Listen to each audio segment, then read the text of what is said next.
Good morning, Hacksters! It is my favorite day of the week. It's Tuesday, it's time for Hackster Café, and we've got an amazing guest this week with an incredible career so far. So welcome, Barela. How are you doing? And would you like to tell us a bit about what you do at Adafruit as a maker and engineer? Hi, everybody. I'm glad to be here, Alex. Thank you for popping and asking me. At Adafruit currently, I've been there about 5 years. I'm an electrical engineer by training, and I help in a number of ways. Um, I am the principal moderator for the Adafruit Learning System.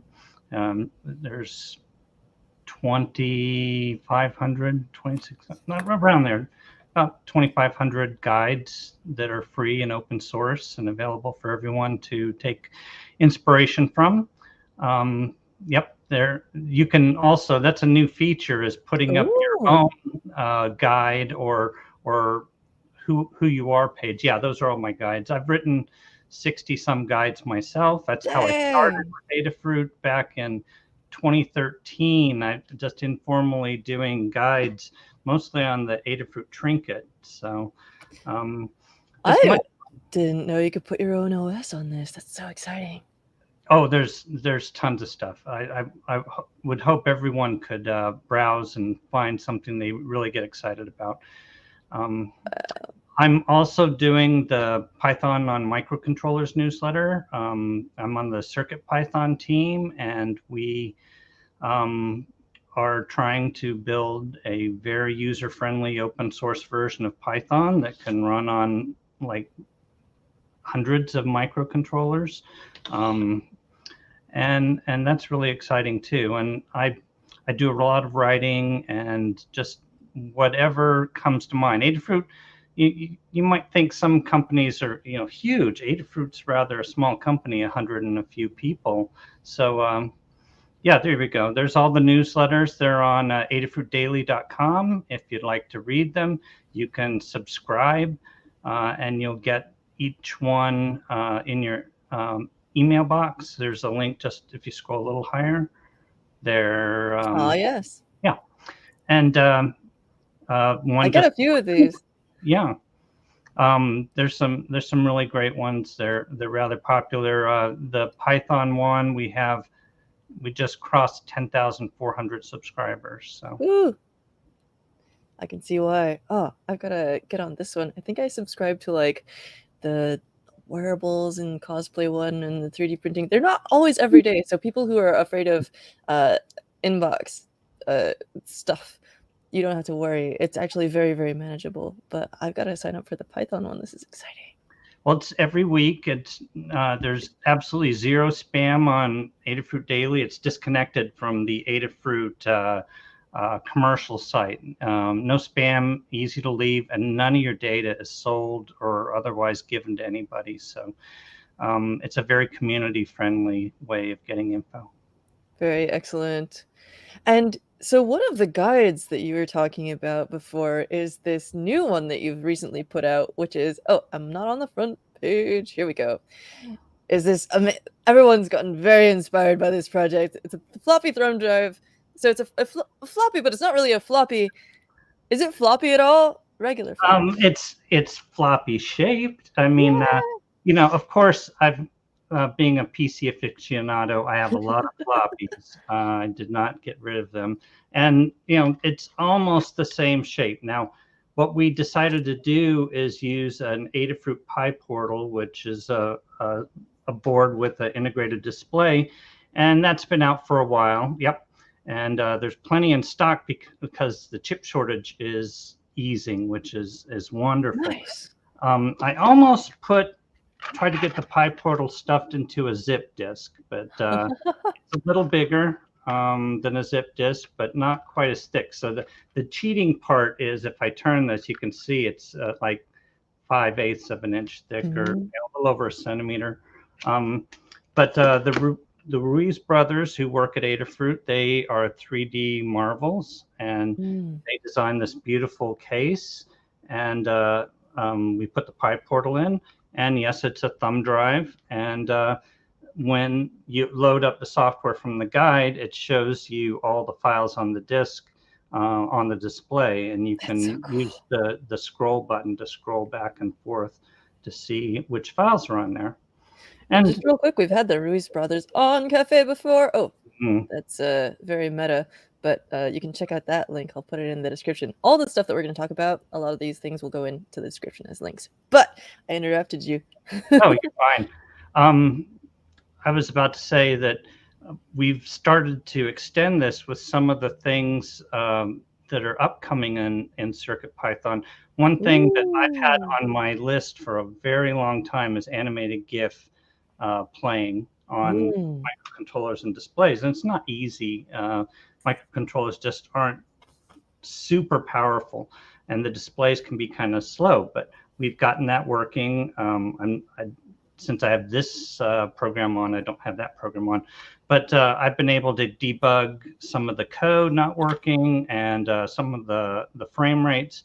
So that's going to come out in CircuitPython 8.1, which is due maybe in the next month, depending on how things go.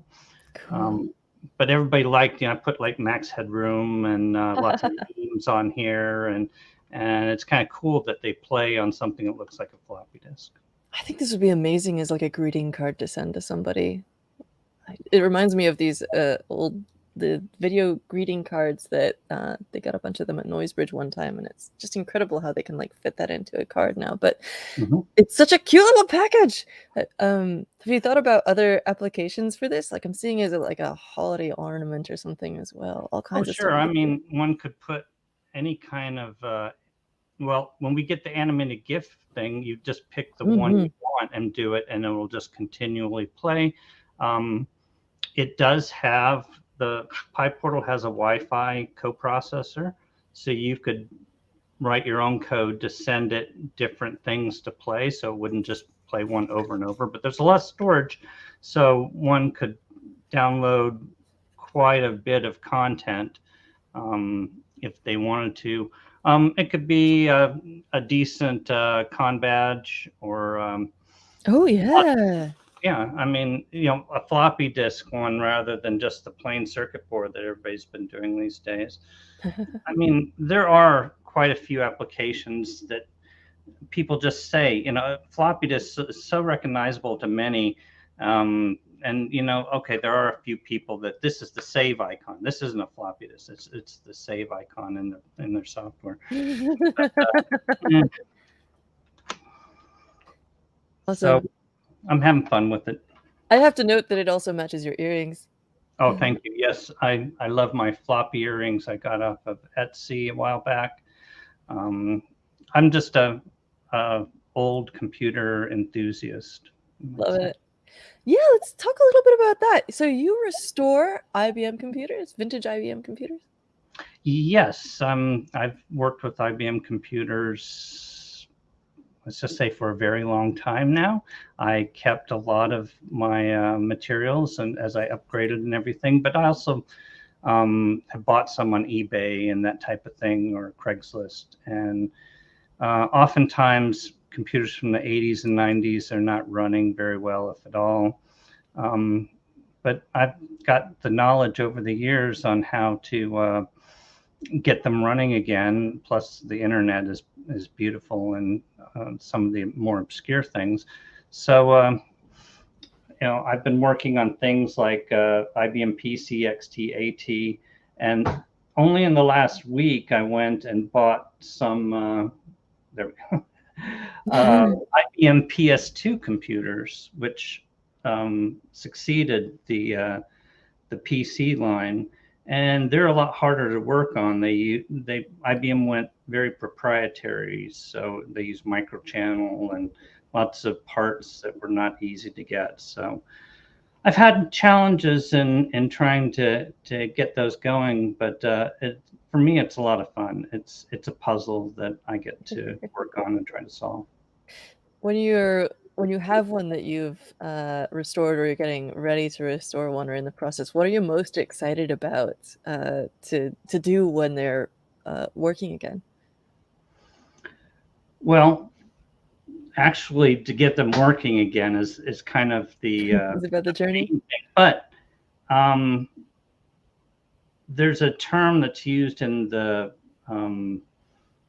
auto collectors sphere that kind of applies. It's called resto modding. It's Ooh. you restore it, but you also mod it. So I've kind of pimped out the AT here. It's got a lot of memory. It's got a card in it which connects to a compact flash card, which acts as a hard drive.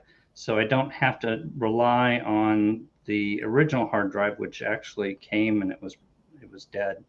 Oh, how big would that have been anyway? I think the one in there is 40 megabytes, but the Wow. compact flash card I have in there is, I believe, 512 megabytes, which is small. I mean, if you use a compact flash to SD adapter, you can start getting up into the gigabytes, but you have a machine this slow, you do a directory and it takes a long time to try to figure out. I'm connected to 2 gigabytes of storage. It would blow its little processor if it Yeah. actually had some AI in it.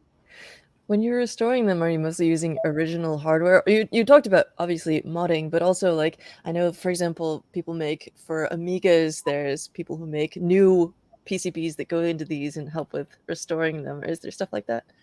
Yeah, definitely. I bought some original parts to up the memory. Got a original network card from my stash, and it was it was that compact flash adapter. The discs that those use were called MFM. It was the original standard. IDE hard drives didn't come in till the early to middle 90s, but they're very easy to connect to things that are more modern, like compact flash cards. So there's a community that makes certain pieces of hardware that fit into old computers to give them new capabilities. And that's where the Raspberry Pi Pico is starting to Mm. really shine. It's a $4 microcontroller by the Raspberry Pi folks, and there's a group that has used it in a SCSI drive emulator. Ah, There's one that is a Gravis sound card emulator, and wow. there's one in development that's kind of a memory. It adds additional memory and maybe other features. And by very, very smart people have dug down really deep into the protocols on how these things work. And I'm really excited because they should be very inexpensive compared to sourcing some of the original cards and actually providing more capabilities. Awesome.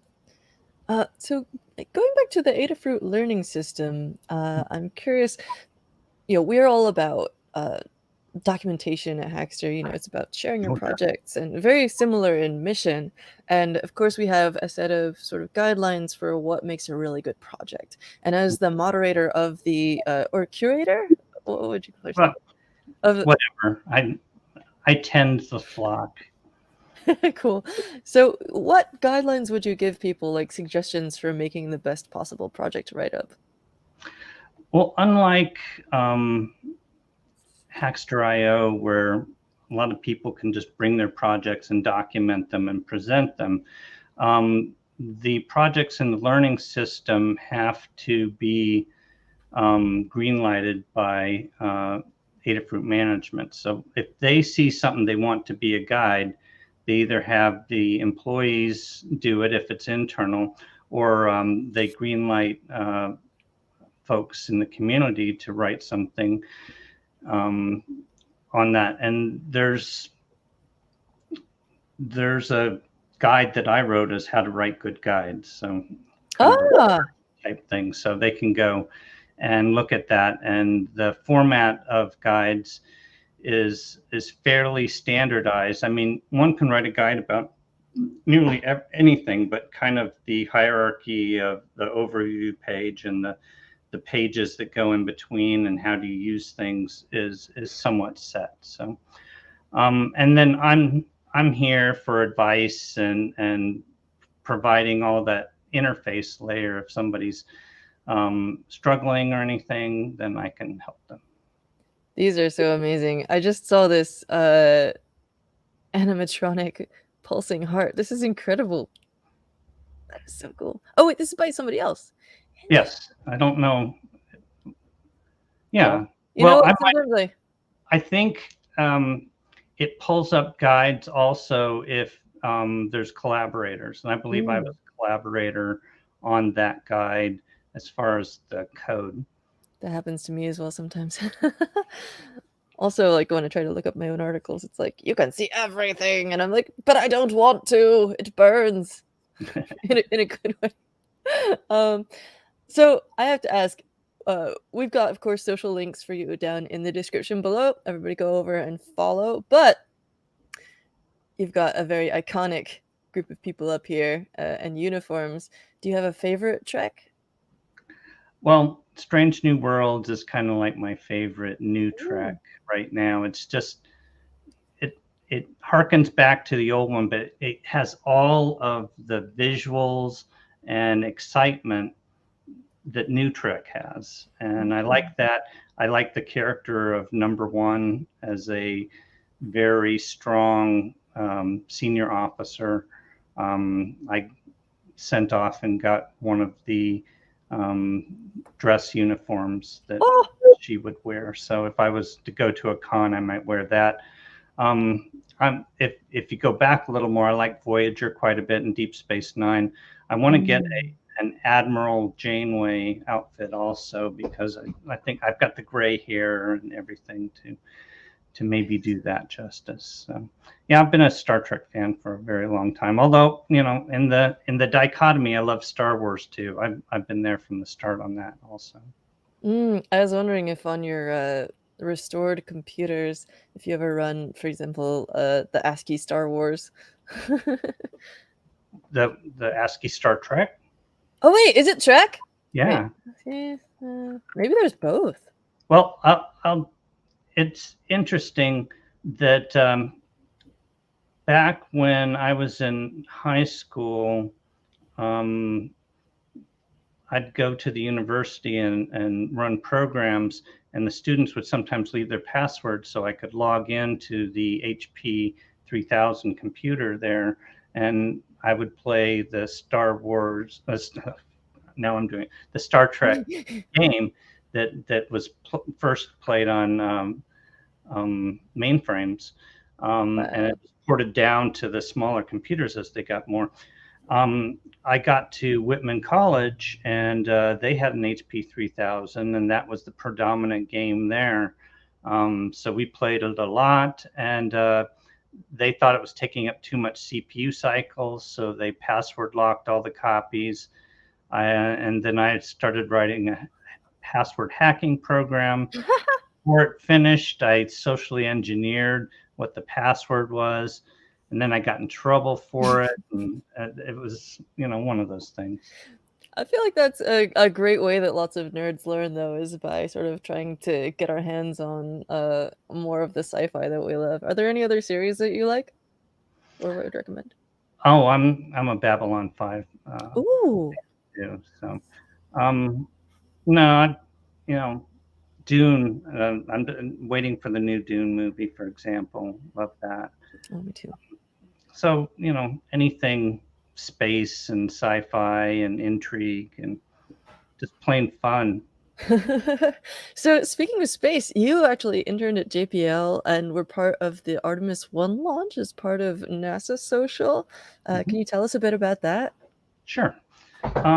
After Whitman, I went to Caltech and as a part of a dual degree program they had.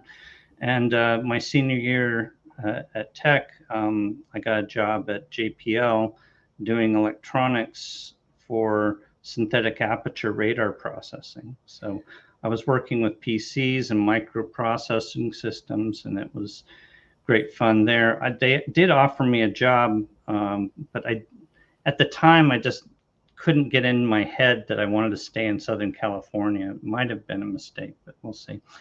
Um, so I went to work for Boeing and was disenchanted. Then I worked 30 years at the State Department. So once I got out of the State Department, started working for Adafruit, I kind of wanted to regenerate the space stuff. Mm. I had moved to the Florida Space Coast, which is all this sun coming in from here.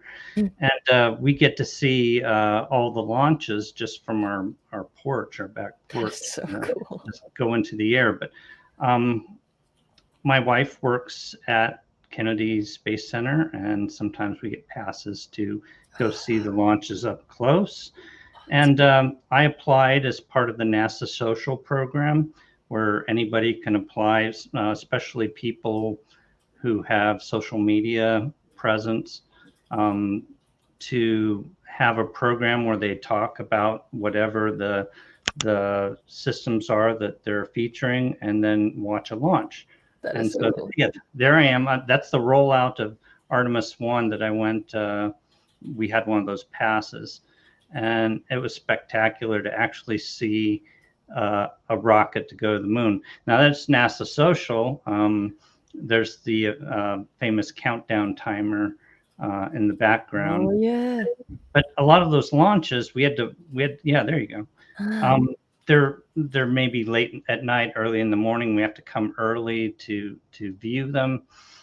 So you have to kind of be able to stay awake to actually see them. But we got to talk to the NASA administrator, a whole bunch of astronauts, subject matter experts on what Artemis was and what they were looking to do. We got to go inside the vehicle assembly building you just were seeing, and we got to go to the launch attempts. There were 2 launch attempts that didn't go off, and it was That's pretty common, right? Or not well, unusual? especially for new systems, if they're Mm. kind of ironing things out. I mean, like even SpaceX and some of the other companies have had times where they've scrubbed launches for various reasons. It could be as innocuous as the weather here in Florida. Um, but they had some issues with some of the hydrogen systems. But ultimately, in November 16th, we were still there waiting, and they counted down to 0, and it went off, and it was spectacular. And Cool. the Orion capsule went around the moon and got all this science, and then came back safely in the Pacific Ocean. So it was fabulous. And I got to do all this blogging and tweeting in real time about how it was going. This is so cool. And, I noticed in one of these photos, you're wearing the, parachute skirt from the is that from the Mars landing? They had the Yes, that's from the Perseverance landing. so That's my harkening back to JPL. They designed the parachutes, and the they people on the internet decoded the yeah, pattern of white versus red, and it says "Dare Mighty Things," which is the JPL motto. that is so cool. But, No, I like dresses that have kind of thing. This one is like history of electronics. oh, no way! Yeah, That is and so cool. so it's got various things, and it's got spaceships on here somewhere as part of, Nice. because the space program is really No. um, uh, Trying to pull up the help. thing about the codes. Yeah, That's awesome, though. yeah. So, having been involved in, helping publicize the Artemis launch, first, actually, could you tell us a little bit more about it? You mentioned the moon, and that we're eventually Just looking to build the a Artemis program. Oh, yeah. sure. Artemis is mainly the United States, but it's an international effort to get people back to the moon. And that is also a stepping stone towards getting to Mars. Um, the next Artemis mission, the first one was to go get data without a crew to make sure everything was safe. Just like Apollo, they did the same thing. Mm. Um, the next one will have a crew. They're about to announce it in early April. They're doing a NASA social at at Johnson Space Center to introduce the new Ooh. astronauts. I'm not going to be there. You have to let other people do that kind of thing, and it's Texas. So Yeah. yeah, so there's opportunities to do that, and they're they're definitely wanting diverse crews. The first, we know that this first one that will be announced has one Canadian astronaut. So Oh. there's somebody on Twitter that's running a pool on guessing who the astronauts are going to. And I entered that, and I had one Canadian, so I'm still in the running Nice. for that. But Gateway is, they're going to put a a system in orbit around the moon, which is smaller than the space station. It doesn't need to be huge, but that'll be a stepping stone for getting people to the surface and back, That's so because there cool. are private contracts that are for getting people there and back, which include like SpaceX. They've got a contract, so NASA would get the astronauts to Gateway, and then SpaceX would ferry them from Gateway to, say, the South Pole of the Moon, where the water's supposed to be, and back. Cool. Do all that, and then Gateway can act as that stepping stone. You get up to Gateway, and then you have a spaceship that would fly from Gateway to Mars. Um, That is so so cool. yeah, so you can go check out on NASA's website about the Artemis program and see which Artemis missions are going to do which types of stepping stones in that progression to the moon and to Mars. And it's really exciting.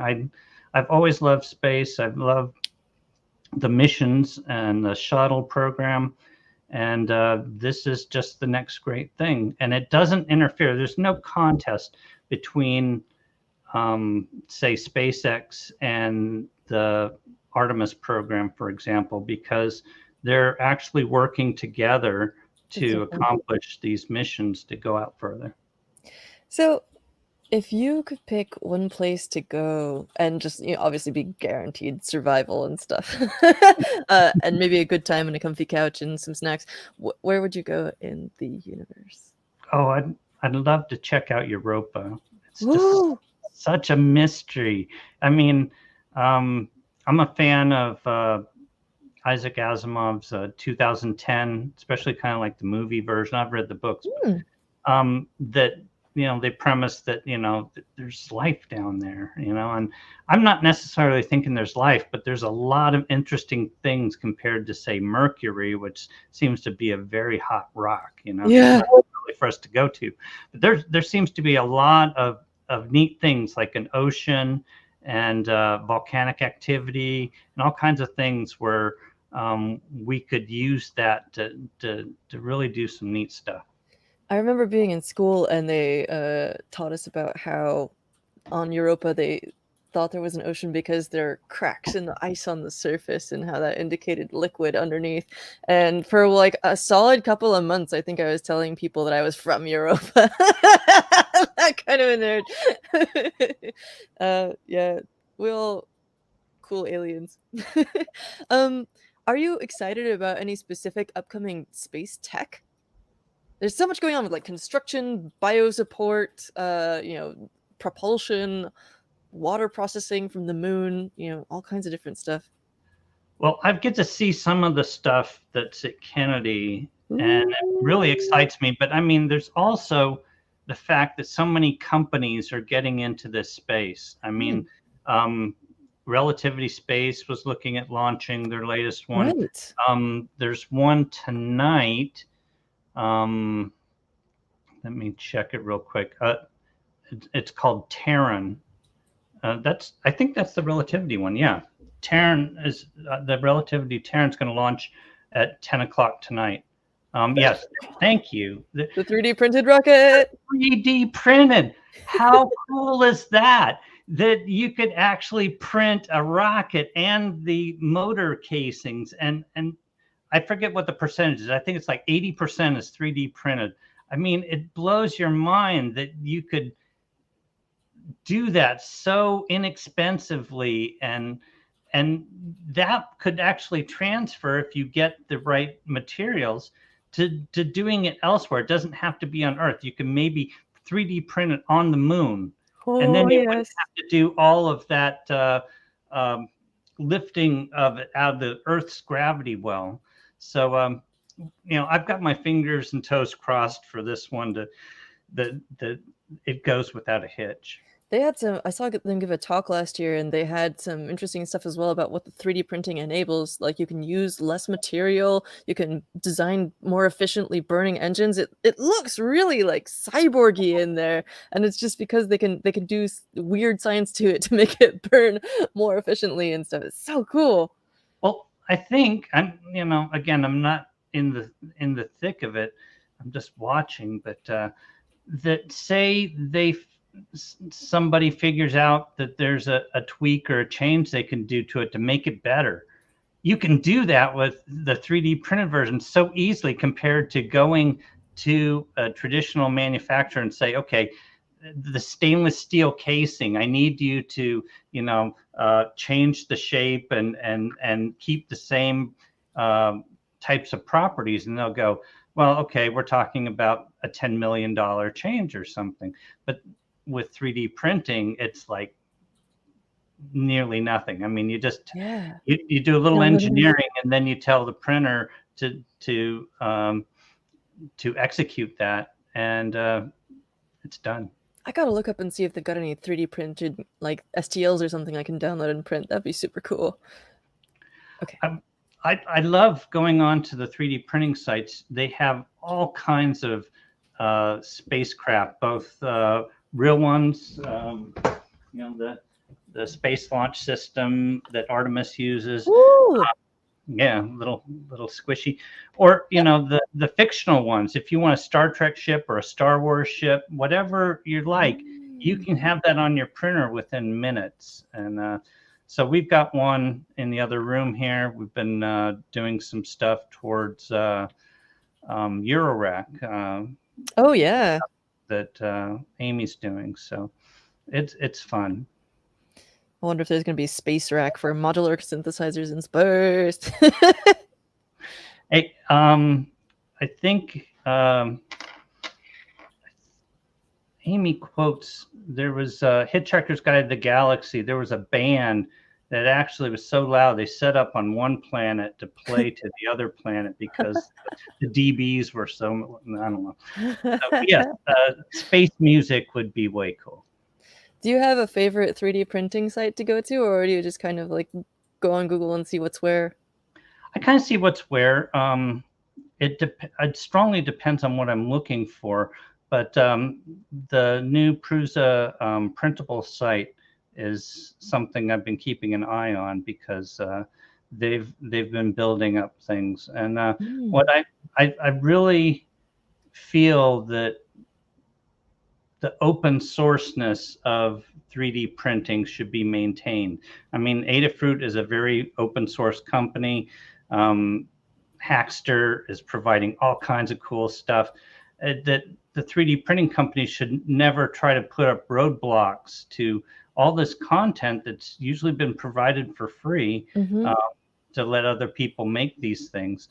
I think Prusa's kind of structured things so that can happen. But again, the industry changes, so I would just be an advocate for free and open. Absolutely. Speaking my language. Let's see. It do you so okay, so you talked on the 3D on the Floppy project about collaborating with the Reeves brothers. Do you ever Mhm. do your own 3D modeling and printing? And I'm curious what tools you use if so. I haven't done too much. I've just been way too busy on things like restorations You and do a stuff. lot of But stuff. I do. I have my fingers in a lot of different pots. But um, Fusion 360, I've got that on my computer, and it seems to really work with Prusa Mini Plus in the other Mm. room here. So I would tend to say I'm leaning towards that. Oh, um, somebody in the comments asked, well, Amy asks, Mm. uh, what is this makerspace called? And I thought about that for a while. We only moved in here in May, so was able to have more square footage. I was just crammed into a little Mm. bedroom before. So, given my first name, I call this space Green Gables. Mm, love that. And of course, it's Anne with an E. Very Yes, important. and with an E, of course. Um, so Anne of Green Gables, that was always an interesting story arc to me. Amy calls her makerspace next door the Bunny Factory for it like Energizer Bunny. She's just going and going. So we have a lot of fun, both of us making. She has her own things that she likes to make with. Um, she does electronic music. She's been doing most of the 3D printing, um, Mm. guitars, synths. Um, Any so 3D printed guitars? no, but she's been printing parts for guitars on the Ooh. 3D printer, which is she uses mainly. Again, I've got vintage computers. She's got vintage guitars. So Ah. getting parts for some of these can be very hard. So using 3D printers to kind of help things along is a really big boon. I didn't know you could. I'm assuming electric guitars? What kinds of parts are you printing for Yeah. those? The I don't know. Okay, Sorry, I know that this is more I aimed got at it. I got it. project. I was actually going to get one, but um, Ooh. there are pickups for Ah. getting the strings, getting the vibrations, translating them to the electronic music. But there are usually standoffs underneath that kind of get the pickup close to the strings so it can be right. And if Right. you've gotten a guitar and you don't have the standoffs, getting replacements on the um, third party sites is nearly impossible. I mean, you can get some of the more common parts, but just like computers, I mean, there's common parts that are really easy to get. You might have trouble getting some very hard to get parts, or if something's broken and you want to get something that works again. So you can model that in 3D and print it, and you've got it, and it doesn't take a lot of time, effort, or money. Makes sense. Love it. Mhm. So, speaking of your amazing maker house, you've also got a blog that you call the 21st Century Digital Home. And this is always an interesting question because, uh, yeah, the trope is that the deeper you get into knowing more about electronics, the more circumspect maybe you are about smartifying your home. And I'm curious where you fall along that spectrum, and also what people might find on here that's different from what you would see on Adafruit. Well, it's evolved over the years, the website. I mean, a lot of the articles, the more recent articles, are about the PC world, although I throw some things in. I worked Mm. for HP some summers before I worked for JPL. Huh. Um, so, I was building disk drives back in the 80s, which was lots of fun. But I'm trying to provide information like, okay, if you're buying an old computer on eBay, what do you want to look for? Um, so I have some tips on how people might Nice. do that without, kind of getting uh, a computer that's actually something that's maybe beyond restoration, or something that has treasures inside. Like if you look on the back of it and it has lots of interesting cards, add-on Mm. cards, that could be a clue that it's more than just your plain box. And I love to find add-on boards like one of the PS2s had this nice microchannel add-on card for memory, and it wasn't advertised in the listing, but something to buy the card and to populate it with the memory might be actually fairly expensive. But if it comes free in the computer you bought, then it's a Mm. bonus. It's like getting uh, chocolate sauce on your ice cream or something. Love that. So, as someone who restores and mods hardware, uh, love the repair movement and the right to repair movement that's really growing right now. Uh, since you're so hands-on with this stuff, what Mhm. are some things that you see in hardware or that you wish people would do to make hardware be basically anti-obsolescence so that it can have a nice long lifetime? Oh, well, I started out in electronics in high school, and oftentimes, if you got a radio or a TV, you'd open it up, and the schematics were right there on the back of the panel that gave you access to the TV or radio. Um, it's that publishing of the information which Mm. allows people to know what they can and can't do. And actually, is there such thing as you can't do something to your own equipment? Well, John Deere has kind of said Mm. maybe, but if you look at hardware, say from Adafruit or SparkFun or other open source companies, the schematics might not be on the back of the board, say, there we go, logo.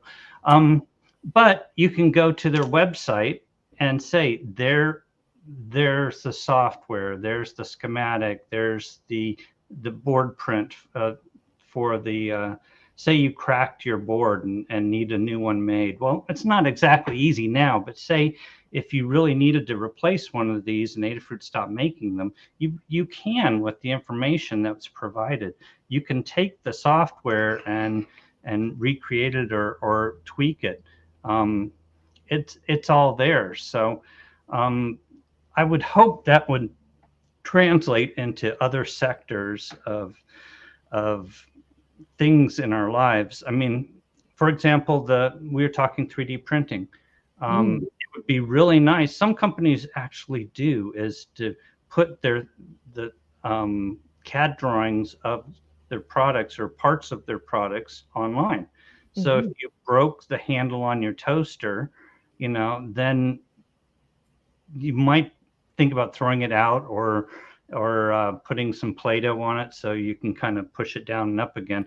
But if they made an STL file that was print your own handle, then somebody could have that within a few minutes, put a little super glue on it, and it's fixed, and they're still using it.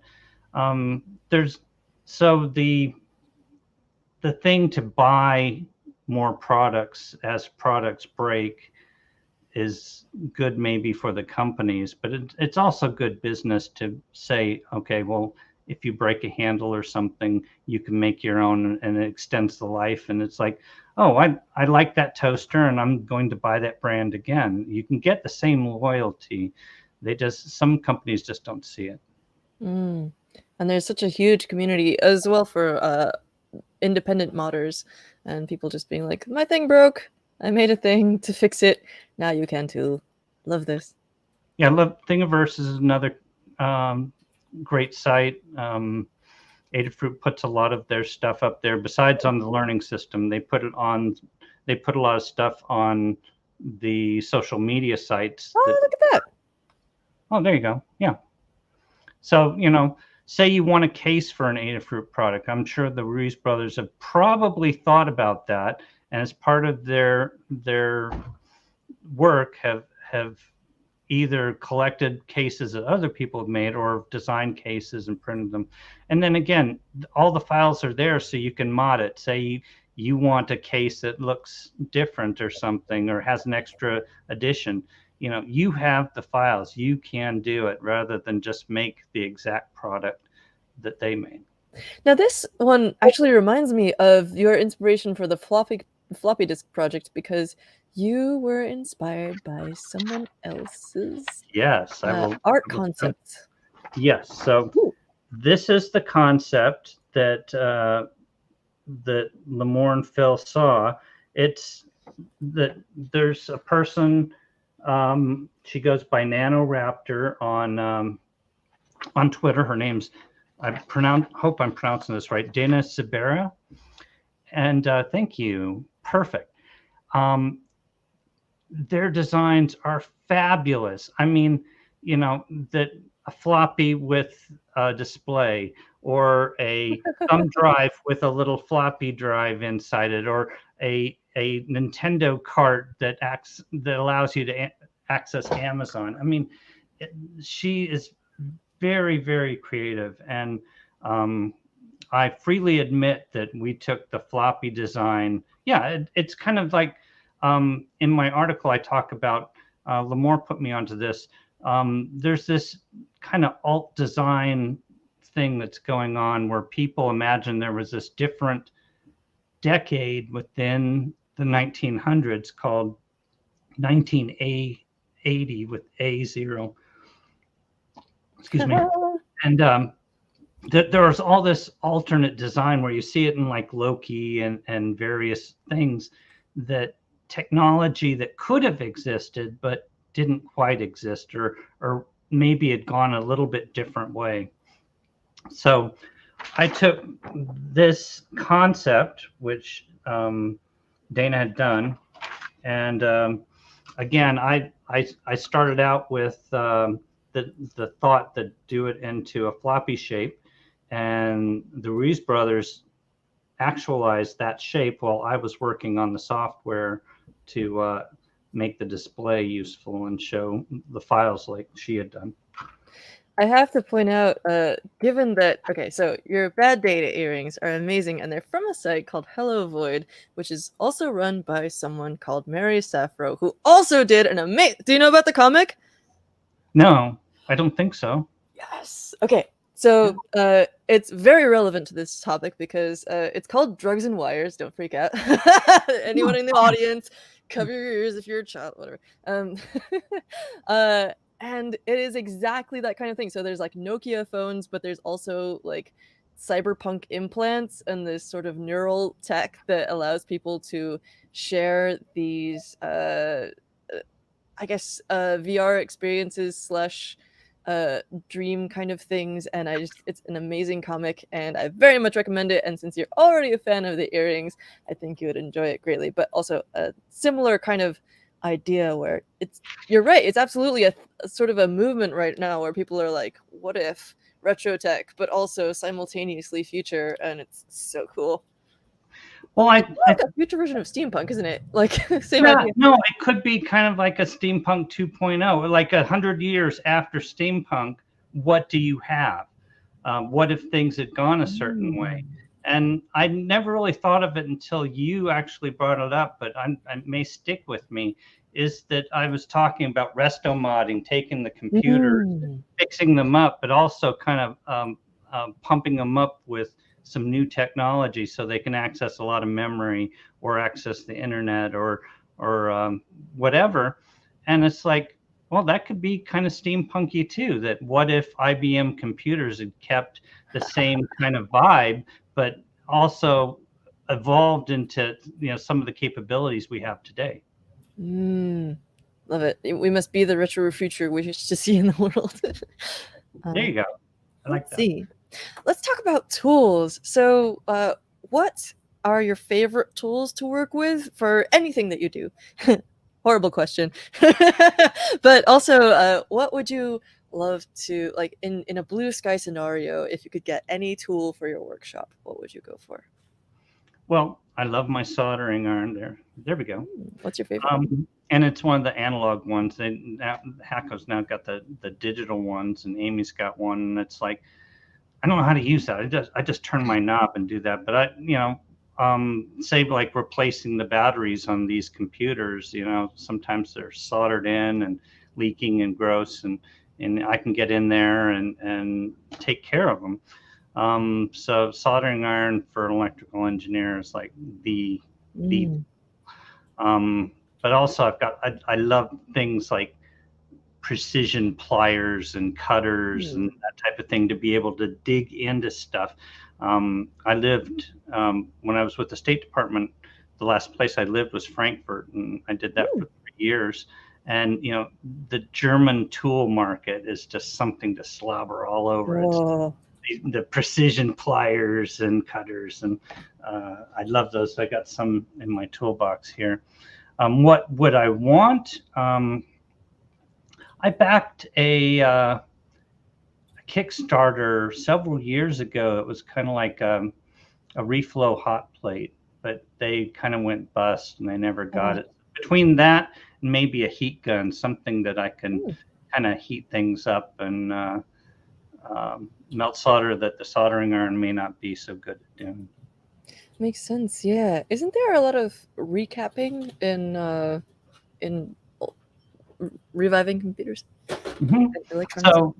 So, computers like the AT, they use tantalum capacitors as filter caps, and unlike electrolytic capacitors, which tend to kind of explode or bulge or otherwise want to go out, they tend, when they go bad, they internally short. And so you're Mm. shorting the power and ground together. And that's a bad thing for like power supplies and various things, as you know. So, um, yes, that's a test that you really want to do to one of those computers when you first get it, is take your multimeter, which is another great tool, Mm. and check to see if power and ground are shorted. And if so, try to debug which one is shorted. And that can be kind of an Easter egg hunt, but I've had to do it a couple times, and it's not not the easiest thing. But again, it's kind of that challenge on how to take the steps on getting it all repaired. Cool. So let's see.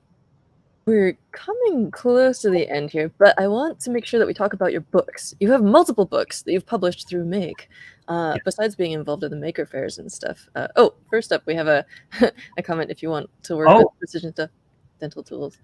I recommend that too. I've got a little package in my toolbox over here. Nice. It comes in handy not just for things like computers, but in with the State Department, I was a security engineer, and they were very helpful when trying to pick safes or drill safes. Ooh, that Try, is so badass. yeah. Ah, wait, do you have any little anecdotes about that that you can tell us? I totally understand if not, but like, is there a favorite you No, have? I mean, a lot of it is just the security systems for embassies, but Whoa. some of it is safe cracking. There was the ambassador in Athens had locked. He had a locked briefcase and no combination, and they called me up and said we need to get in this briefcase, and it's like, well, does do I get to hurt the briefcase? Pry it open? No, that you need to do it without hurting the briefcase. So you'd think I would use some neat tools or something, but I did it the old-fashioned way. Since there are three numbers and three numbers on each side, I just started trying all the numbers because it doesn't take all that long. And I found it was 007 on each side because it started at 0 and went to 7 and it opened up. Oh So no. yeah, so I had it open, and the ambassador secretary looked at it and go, "How'd you do that?" And it's like, "Oh, that's tradecraft. I can't." But Wow. lots of lock picking, some anti-bugging, counter Wow. espionage stuff, which I might not be able to talk about, but there was fun stuff in addition to the more routine security type things. Wow. So there's been a lot of talk about bugging because of Airbnbs and hidden Mhm. cameras and stuff. Is there anything? So people have made tools to sort of you can shine your phone's flashlight around to see if it reflects off any lenses or whatever. But do you have any tips for people who to keep them safe in their Airbnbs? It's not easy. I mean, the government tends to use a lot of very expensive equipment to try to Mm. find things. Um, there's like there's a oh, it was Live and Let Die, where James Bond pulls out this little detector the size of a pack of cigarettes, and just kind of waves it around. When he found something, the light would shine and he'd just pluck it out. There's not a lot to do that. If you think it's wireless, Mm. there are not too expensive radios which can try to latch on to the strongest wireless signal. Oh. But yeah, the trying to find lenses for cameras, that's a good thing. And just looking around, the one person in oh, thank you, LinkedIn user. Actually, Alex was kind of looking at my workspace too. Um, that you can really do the one of the best tools you've got, and the least expensive are your eyes. That Mm. just go in a room, take the bathroom or the bedroom, likely the places that people might want to be pervs about, and just like sit there and look, what is out of place? Do you see a crack or a hole or something that's just not right? It kind of makes you think about it. And if there's anything that makes you think about it, investigate that further. um, Mm. and um, also things like, okay, why are there two smoke detectors in the bedroom? I mean, Mm. smoke detectors, or just things that seem out of place. That's a really great place to start, and it's free. Nice. We, on that subject, have, and I do want to wrap around again to your books because I totally got off the rails there. But before we move on, yeah, any book recommendations on hardware security? Hard.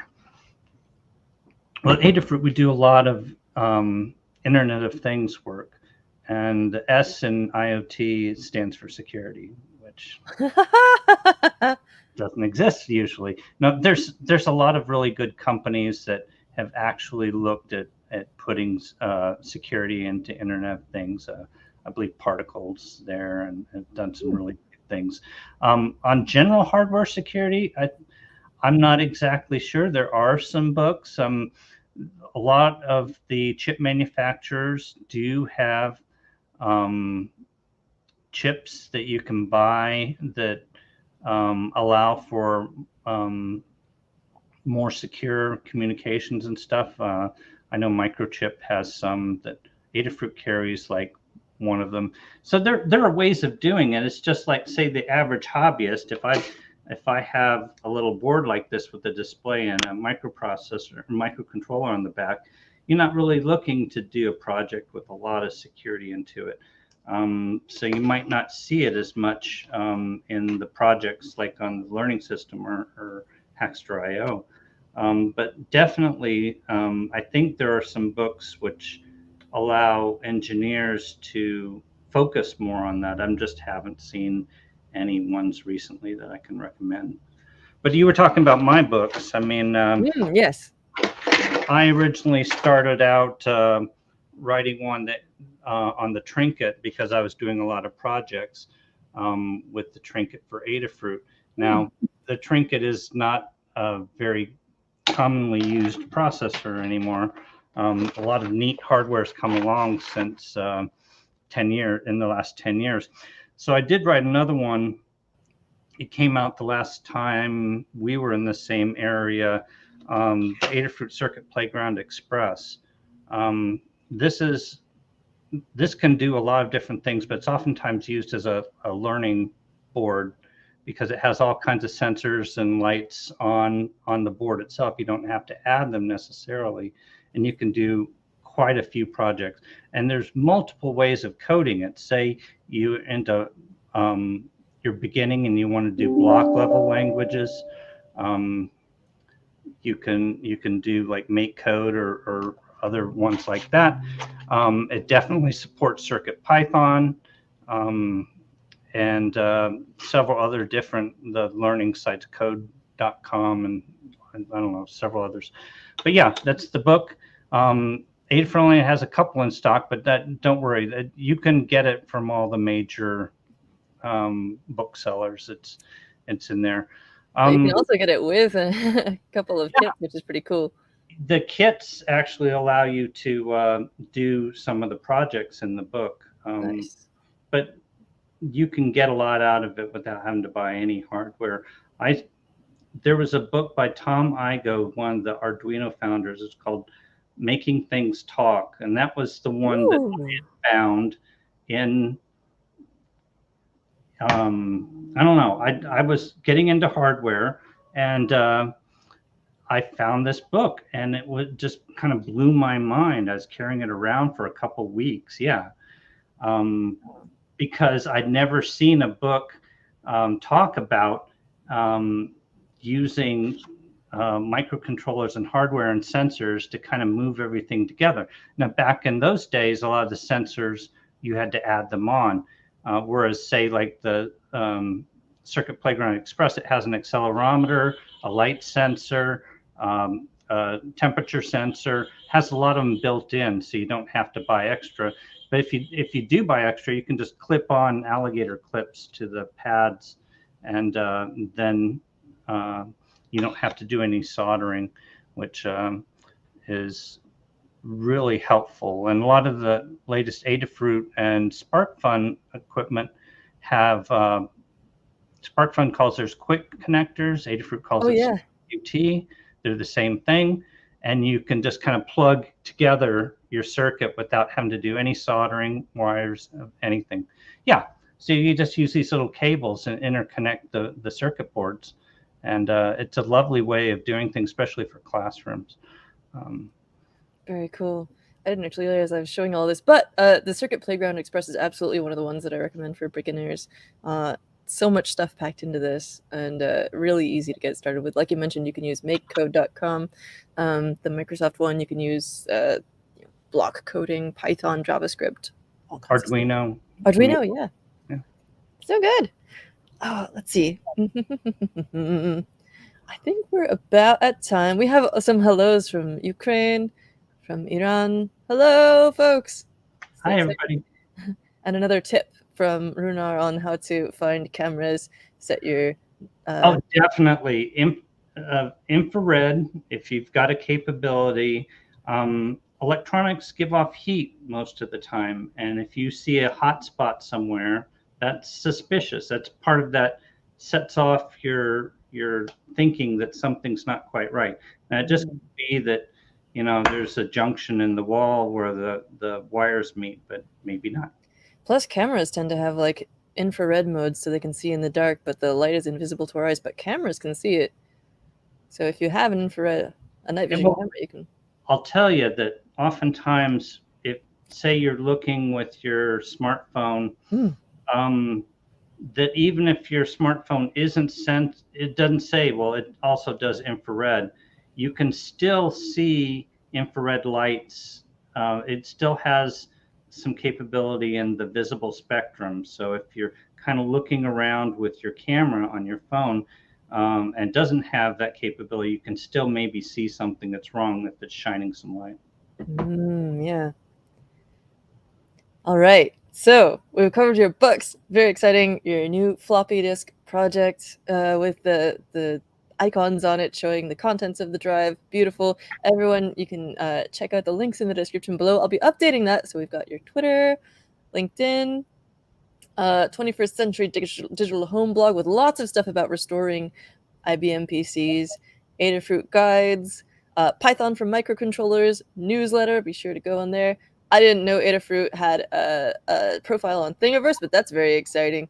And I also have been asked to make sure to mention that we have 3 days left for you to submit your projects for free hardware in our Smart Campus 2023 contest with Arduino for people who are in school. But I'll let you check that out. We'll put the link in the description along with everything else. Oh, thank you so much, Anne, for joining us. What a pleasure. I've been following you for ages, like I said, and we met a few years ago, but my memory is terrible. But now I know so much more about the incredible things that you've gotten up to, and I want to really dig into some of these, like, maybe stories that you can't share about security. No, I'm not going to do that. But maybe. I got a lot of stories about being overseas, so maybe sometime over a cold beverage we can share. Yes. And thank you all for joining us. This has been a wonderful time. We'll see you soon on another Hackster Cafe, and hack on. Thanks, everybody. Cheers.